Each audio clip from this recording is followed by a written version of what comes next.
Uno de los pasajes más importantes del Nuevo Testamento tiene que ver con la relación entre el creyente y la expiación de Jesús en la cruz. Un pasaje muy citado, un pasaje muy mal interpretado.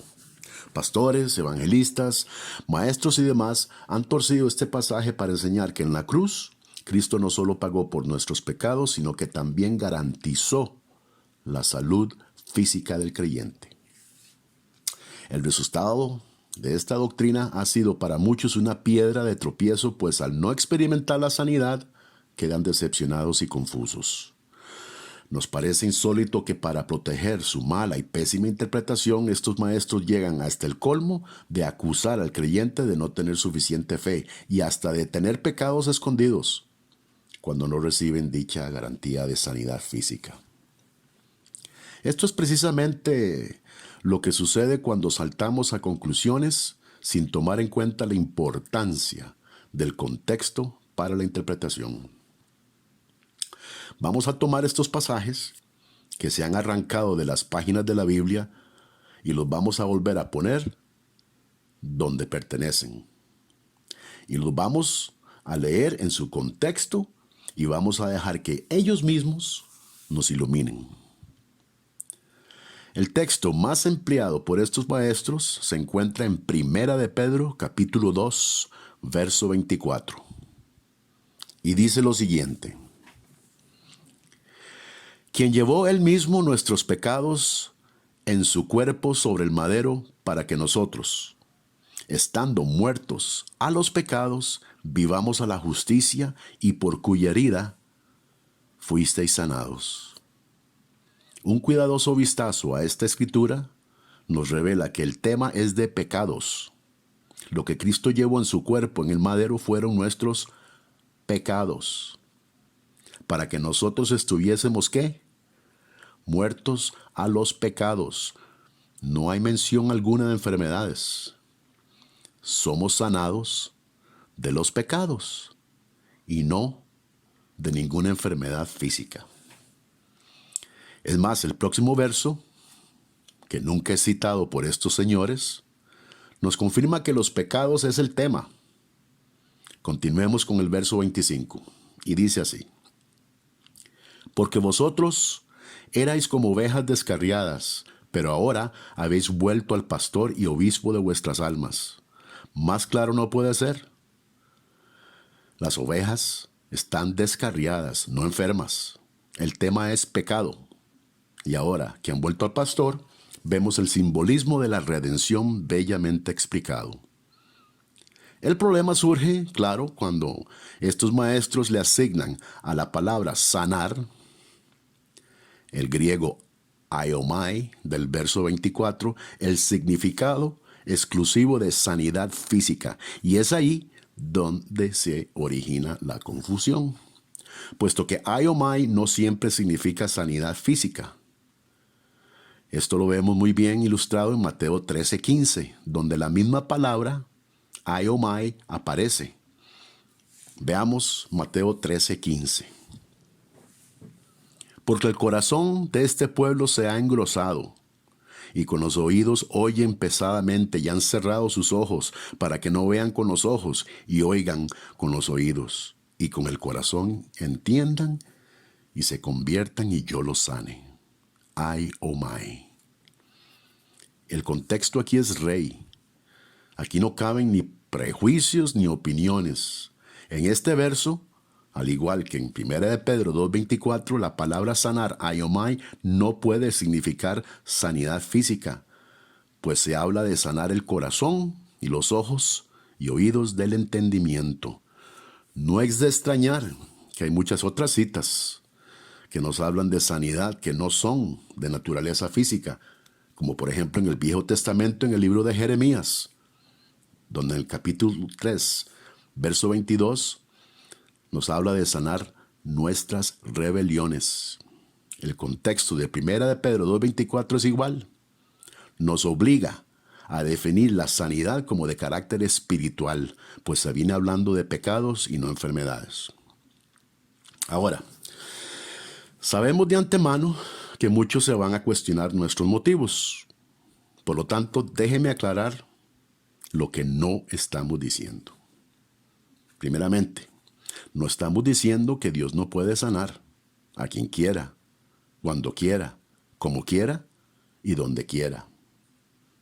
Creemos firmemente en Santiago 5:14, donde se nos instruye en llamar a los ancianos de la iglesia y orar por el enfermo ungiéndole con aceite en el nombre del Señor. Nótese que llamamos a los ancianos, no a los sanadores de la iglesia. Esto lo creemos enfáticamente. Lo que sí estamos diciendo es que es una desgracia lo que muchos han sufrido debido a esta falsa enseñanza que cada día se promueve más y más por los medios sin ser retada. Es que el origen de toda enfermedad es el pecado. Por lo tanto, Dios, en su sabiduría, se fue a la raíz del problema, o sea, al pecado, y dio a su Hijo unigénito para salvación a todo el que en Él cree. Los defensores de esta errada enseñanza nos aseguran de que estamos minimizando a Isaías 53, puesto que este es el pasaje del Viejo Testamento al que Pedro se refería, y ahí no cabe duda de que se está hablando de sanidad física y no espiritual. Y nos encontramos con que efectivamente, en Isaías 53, habla claramente de sanidad física. El verso que prefieren citar estos evangelistas se encuentra en Isaías 53, verso 4. Y dice así: ciertamente llevó Él nuestras enfermedades y sufrió nuestros dolores, y nosotros le tuvimos por azotado, por herido de Dios y abatido. Ahí está, claro como el día, nos dicen estos maestros. Se está hablando de Cristo sanando dolencias físicas, y no hay escape. No hay nada de sanidad espiritual, se habla de enfermedades y dolores, y así es. Sin embargo, vuelven a quedar cortos. Pues una de las reglas de la interpretación, aparte del contexto del texto, es que para saber el verdadero significado de cualquier pasaje del Viejo Testamento es necesario saber su cumplimiento en el Nuevo Testamento. O sea, el Nuevo Testamento nos explica el Viejo Testamento y no al revés. El simbolismo del Viejo Testamento se hace realidad en el Nuevo Testamento, pues es en Cristo que la ley se cumple. Y resulta que uno de los discípulos de Jesús nos da el verdadero significado de Isaías 53:4, pues lo cita en su evangelio. Mateo nos da la interpretación correcta, ya que por inspiración del Espíritu Santo, este discípulo nos revela cuándo y dónde se cumple la profecía de Isaías 53:4. Y esto es que lo cita enfáticamente en Mateo 8, del 16 al 17. Veamos. Y cuando llegó la noche, trajeron a él muchos endemoniados, y con la palabra echó fuera a los demonios y sanó a todos los enfermos, para que se cumpliese lo dicho por el profeta Isaías, cuando dijo: Él mismo tomó nuestras enfermedades y llevó nuestras dolencias. A lo que nosotros decimos, amén.